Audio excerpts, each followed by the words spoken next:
वसुदेवसुतं देवं कंसचाणूरमर्दनं देवकी परमानंदम कृष्णं वंदे जगद्गुरुम. आता आज आपला 16वा श्लोक आहे. ज्ञानेन तु तदज्ञानं येषां नाशितमात्मना तेषामादित्यवज्ज्वानं प्रकाशयति तत्परम. त्या ठिकाणी भगवंत सांगतायत की ज्याचं अज्ञान, आता अज्ञान म्हणजे ज्ञान नसणे असा अर्थ आहे. आणि ज्ञान म्हणजे काय, तर परमात्मा स्वरूपाचं ज्ञान, हे लक्षात ठेवायचं कायमच. तर ते परमात्मा ज्ञान झालं त्याला, तर मग अज्ञान नाहीसं होणार. साधी गोष्ट आहे. तेच भगवंत त्या ठिकाणी म्हणतात. त्यामुळे त्यांचं ते ज्ञान आहे ते सूर्याप्रमाणे सच्चिदानंद घन परमात्म्याला प्रकाशित करतं. म्हणजे ज्ञान असतेच काही सच्चिदानंदाचं ज्ञान आहे ते प्रकाशित करतं. म्हणजे काय, ते स्पष्ट करणार. त्या परमात्म्या स्वरूपाचं ज्ञान झालं की परमात्मा स्पष्ट होणार. म्हणून त्यांनी प्रकाश येते असं म्हणताय. पहिला तर अंधाराचा अशाला भाग नाही, ज्ञान नव्हतंच, त्यामुळे अज्ञान होतं. म्हणजे अज्ञानाचा अंधकार होता, तो दूर झाला ज्ञान आल्यानंतर. अज्ञानाचा अंधकार दूर झाल्यावर परमात्म्याचं दर्शन झालं. म्हणजे पतंजली पण ततक्षीयते प्रकाशावरण म्हटलंय. प्रकाशाच्या वरचं आवरण नाहीसं झालं. तसं परमात्मा स्वरूपाच्या ज्ञानाचं आवरण नाहीसं झालं अज्ञान नाहीसं झाल्यामुळे. अज्ञानाचंच ते आवरण होतं. त्यामुळे मग परमात्मा दिसायला लागला, परमात्मा समजायला लागला, परमात्मा स्वरूपाकडे जाण्याचा मार्ग मोकळा झाला. हा त्याचा अर्थ आहे.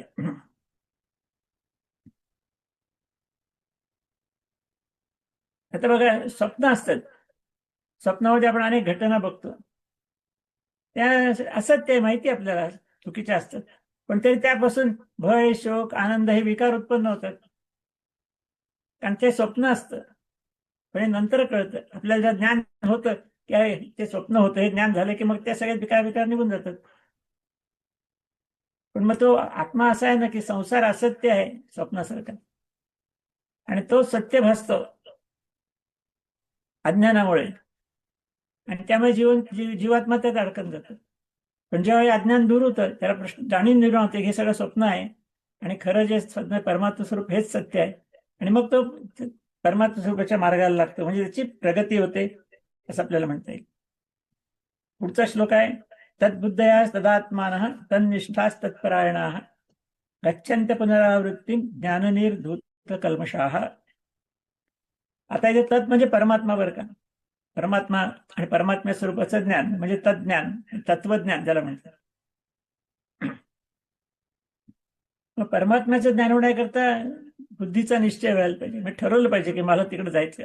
आपोआप होणार नाही, आधी निश्चय करायला लागतो, त्यामुळे साधना करायला लागते, मग ते होतं. असा एकदा निश्चय केला परमात्मा स्वरूपाच्या सोडण्याचा, म्हणजे मग संसारातून विरक्ती निर्माण होते. संसार मगाशी म्हटलं स्वप्न आहे, भ्रम आहे असं कळतं, असत आहे सगळं.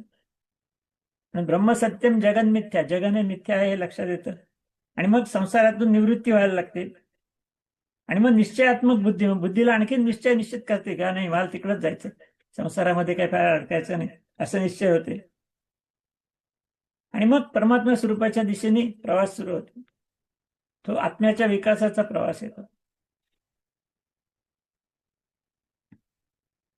आणि मग असे म्हटलेलं याच्यामध्ये की ईश्वरार्पण भावनेनी ती सगळी पाप असतील ते निघून जातात, पाप रहित होत होतो. म्हणून असं ईश्वरपरायण पुरुष ज्ञान झाल्यामुळे त्यांची पाप नाहीशी होतात आणि मग ते परमगतीला प्राप्त होतात. हे सगळ्यात परमात्मा स्वरूपाचं ज्ञान होणं, आणि ज्ञान होण्याकरता निश्चयात्मक बुद्धी, निश्चय करणं आपण की मला तिकडे जायचंय. म्हणजे मग संसारातनं विरक्तून हळूहळू तो परमात्म्याच्या दिशेने प्रवास करायला लागतो आणि शेवटी तो परमात्मा स्वरूप होतो, असंच भगवंतांनी या ठिकाणी म्हटलेलं आहे. आता 18वा श्लोक आहे आपला. विद्या विनय संपन्ने ब्राह्मणे गवी हस्तिनी शुनिचैव शपाकेच पंडिता समदर्शिनः. आता तिने असं म्हटलंय की जो ज्ञानी पुरुष, म्हणजे त्याला आत्मा परमात्मा ह्या सगळ्याचं ज्ञान झालेलं आहे, आणि तो विद्या आणि विनय, ही विद्या मिळाली सगळी त्याला, पण विद्या विनयने शोभत आहे, त्याला विनय पण आहे, नम्रपणा पण आहे, उद्धटपणा झालेला नाही विद्या मिळाल्यानंतर. असा ब्राह्मण म्हणजे जो ज्ञान दानाचं काम करतो, ज्ञान घेणं देण्याचं काम करतो, तो ब्राह्मण. मग गाय, हत्ती, कुत्रा, चांडाळ या सगळ्यांना समदृष्टीने बघतो. समत्व समत्वम योग उच्चते भगवंताने सांगितलं. त्या सगळ्यांकडे समदृष्टीने पाहतो. आता पुढे तो काय करतो ते पुढचं वर्णन आणि पुढे आणखी या श्लोकामध्ये एवढंच सांगितलंय की जो ज्ञानीपुरुष विद्या विनयाने युक्त असलेला ब्राह्मण, गाय, हत्ती, कुत्रा सगळ्यांना सारख्या दृष्टीने बघतोय. फरक लक्षात येत नाही, कारण प्रत्येकामध्ये परमात्मा तत्व आहे आणि परमात्मा तत्व एकच आहे सगळे असेल. त्यामुळे बाह्यरूप जरी निळा असेल तरी अंतर्यामी सगळे एकच परमात्मा स्वरूपच आहेत असं तो गृहीत धरतो. असं तो ज्ञानी पुरुष आहे, हे लक्षात घ्या. हे सगळं ज्ञान झालं पाहिजे, त्याला ज्ञानी पुरुष म्हणतात. आणि मग पुढच्या श्लोकात सांगितलंय, इहैव तैर्जितः सर्गो येषाम साम्ये स्थितम मनः निर्दोषमी समम ब्रह्म तस्मात् ब्रह्मणी ते स्थितः. त्या ठिकाणी सर्ग सांगितलंय. सर्ग म्हणजे सगळा सुरू झालेला संसार, ब्रह्मांड म्हणजे सगळं जे सुरू निर्माण झालेलं आहे आणि ते कार्यरत आहे त्याला त्यांनी सर्ग म्हटलंय. सर्ग म्हणजे कशी सुरुवात आहे आणि विलय म्हणजे त्याचा शेवट आहे ब्रह्मांडाचा. ब्रह्मांड म्हणजे सगळे पृथ्वी, तेल, सगळे ग्रह बिह, सगळे आकाशगंगा सगळं राहायचं त्याच्यामध्ये. हे सगळं म्हणजे ब्रह्मांड आहे आणि सगळ्याची सुरुवात झाली म्हणजे त्याला सर्ग म्हणतात. तर या ठिकाणी त्यांनी सर्गाचा उल्लेख केलाय. तर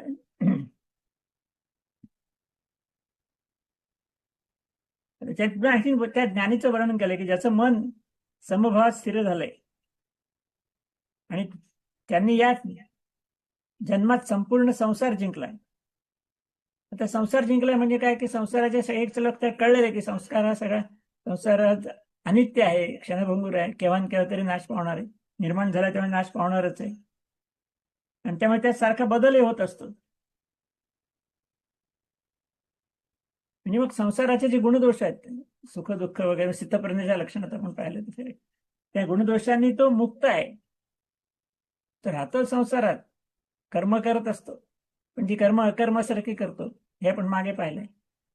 त्याचे संसाराचे गुणदोष त्याला लागत नाहीत त्याच्या कर्मामुळे. कर्माचे जे फळ आहेत त्या फळाचा त्याने त्याग केलेला आहे, त्यामुळे फळ त्याला चिकटत नाही. त्यामुळे फळाच्या परिणामापासून पण तो मुक्त असतो. त्याकरता आधी म्हणजे अहंकार नष्ट व्हायला पाहिजे.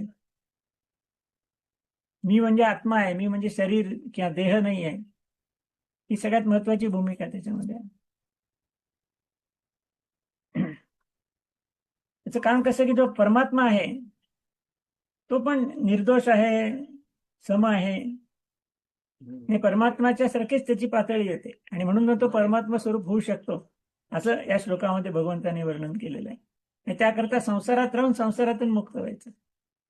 साहजिकच कर्मयोगाचं आचरण करायचंय, सगळी कर्म करायची संसारातली, पण न केल्यासारखी अकर्मासारखी कर्म करायची, त्याची कुठेही लिप्त व्हायचं नाही आणि त्यामुळे त्यातनं तो मुक्त होतो आणि संसाराच्या दोषापासून मुक्त झाला म्हणजे साहजिकच तो परमात्मा स्वरूप होऊ शकतो असं त्याच्यामध्ये 20वा श्लोक आहे आता. न प्रवृष्येत प्रियम पाट्य नो द्विजेत प्राप्य चाप्रिय स्थिरबुद्धिर सम्मूढो ब्रह्मविद ब्रह्मणी स्थितः. त्याच्यामध्ये म्हटले की जो पुरुष म्हणजे आत्मा अशा अर्थाने आपल्याला आवडणारी गोष्ट मिळाली तर काय आनंदित होत नाही, उत्साहाने उड्या मारायला लागत नाही. आणि नको असणारी गोष्ट मिळाली त्याचं दुःखाने उद्विग्न होत नाही. म्हणजे दुसऱ्या आदल्या स्थितप्रज्ञाच्या लक्षणामधलाच मुद्दा आहे हा सगळा की तो स्थितप्रज्ञ झालेला आहे अशा अर्थाने. मग असा आणि परत संशय रहित, त्याला संशय नकोय कुठल्या प्रकारचा, मी करतोय ते बरोबर आहे, नाही मला मिळणार आहे, नाही मिळणार आहे, अमकत कुठल्याच प्रकारचा संशय नको. संशय रहित असा जो ब्रह्मवेत्ता आहे त्याला ब्रह्मज्ञान झालेलं आहे. म्हणजे परमात्मा स्वरूपाचं ज्ञान झालंय त्याला. ज्ञान शब्दाचा अर्थच ब्रह्मज्ञान आहे खरं म्हणजे. तर हा नेहमी कसा असतो, म्हणजे संसारात राहतो, सगळ्या गोष्टी करत असतो, पण ब्रह्मज्ञानामध्ये स्थित असतो, परमेश्वराच्या आराधनेमध्ये ध्यानामध्ये तो स्थित असतो, एकाग्र असतो त्याच्यामध्ये. थोडस आणखीन त्याच्यावर विचार करता येईल की दोन्ही कसं शक्य आहे.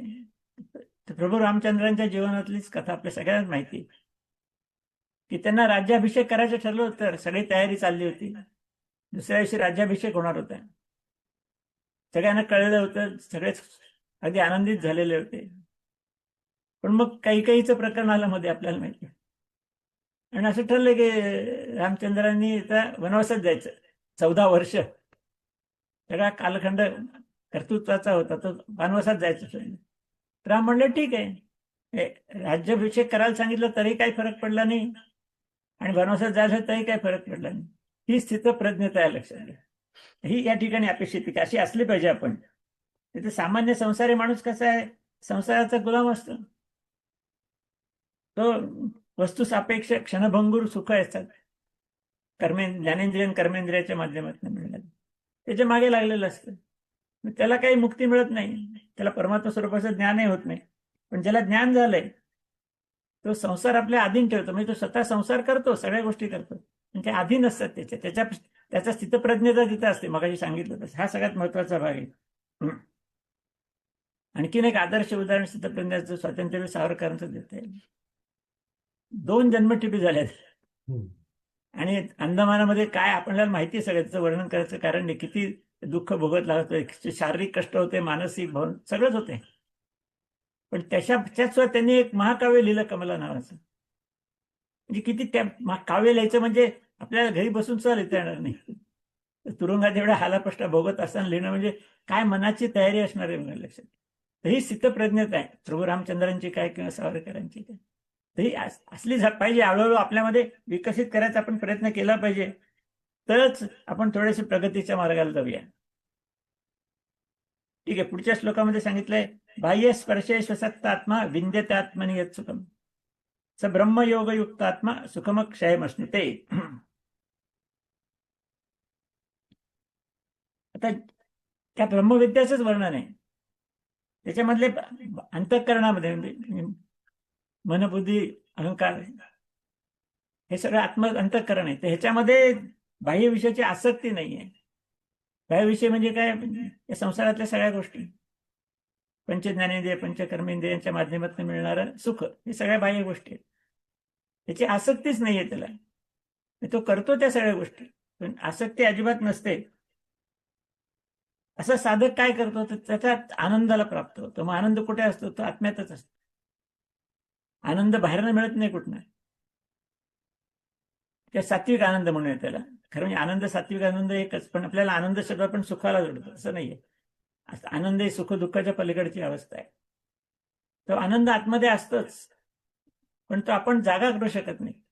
तर हा जो ब्रह्मवेत्ता आहे, सगळा ज्ञानी माणूस आहे, तर बाह्य विषयाचे आश्रय नसल्यामुळे तो अंतर्यामी एकाग्र असतो, मग आतमध्ये वळलेलं असते. अंतरंगाचा प्रवास ज्याला म्हणतो, अंतरंगाच्या प्रवासात असतो. आणि ध्यानामधनं मग हा आनंद जागा होतो. ध्यान साधन परमात्म्याच्या ध्यानामधून हा जो सुप्त असलेला आनंद आहे आत्म्यामधला, तो जागा होतो आणि तो त्याची अनुभूती मिळतो. तो आनंद शाश्वत आहे, तो कधी संपणार नाही, कायमचा आहे.